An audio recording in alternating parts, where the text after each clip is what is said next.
Hello, everybody. I'm Ross, and today I'm going to be talking about creating safer public spaces in regard to mitigating sexual and physical assault. And I'd just like to start by reading out a definition of what a public space actually is. So, the Criminal Justice Act 1972 defines public space as any highway and any other premises or place which, at the material time, the public have or are permitted to have access to, whether on payment or otherwise. Now, there's an inherent problem with this definition, is that there's no actual focus on the user, which is, in my opinion, the most important part of a space. Now, if we look at this, what is the actual issue? In recent years, we're at an all-time high for the amount of sexual offences reported in a public space. In 2022, there was 193,566, which the staggering thing is this figure could actually have been a lot higher with stuff that's not been reported. And what makes it even worse is this is coming out of COVID, where you'd really be expecting this figure to be a lot lower because people are inside. So where is the link to architecture?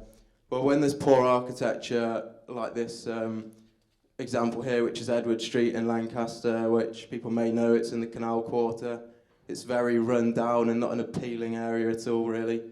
There's inadequate lighting, there's no sense of community, there's no people on the streets, and that creates a lot of opportunity for criminals to thrive. And as you can see, 14 reported physical and sexual assaults occurred on this street within November 22 and February 2023, which is a very high statistic. So how can we actually solve this problem? As part of my dissertation research, I looked through a lot of different information and statistics and came up with these 5 different methods and interventions to stop and prevent sexual and physical assaults from occurring within public spaces. And the way I derived these was there's 2 different types of methods for intervening with this sort of thing, which is environmental methods or human methods. So if we look at surveillance, we can have, this is an example of human, so eyes on the street, which is, I can't remember the quote, but it's a Jane Jacob principle, and lighting, which is more an environmental factor. And this all combines with the 2 different types of criminals. So you can have an effective criminal, which is someone who works off of opportunity. So they might be walking along the streets and it's impulse.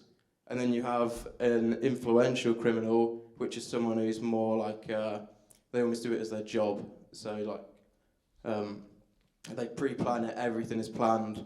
But if you affect the environment in such a way that you can stop people acting off impulse, then crimes and statistics will go down. And it's similar to, for the influential criminals, if you take away that opportunity and completely deter them from the area, then they won't do it. But the problem is as well, if you implement all of these things in spaces, then they'll become a lot safer. But the problem will be the street next door, which hasn't had these implemented, is just going to become the new crime hotspot. So at some point, it's going to have to be standardised in order to make a difference. One of the things as well is there's the Safer Streets Fund is taking place, and in October of 2021 it received a grant of 23 million, which this helps to improve these areas and gives funding so that things like surveillance, lighting, maintenance can all be implemented into new areas.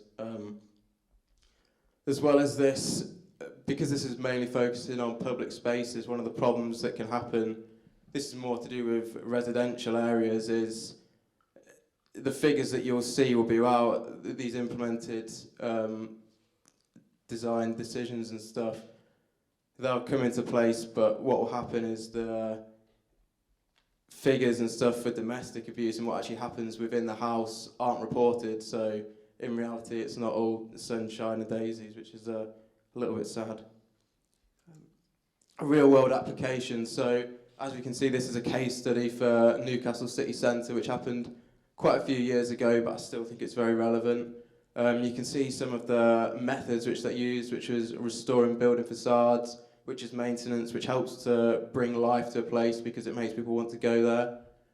Residential use above the shops, which is also natural surveillance, because if you've got people living within a public area or within a close vicinity, it's going to make people see what's happening on the street and make people safer.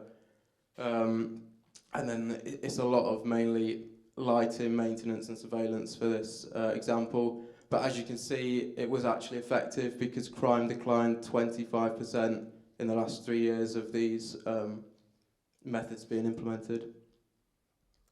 And that's everything. Thank you very much.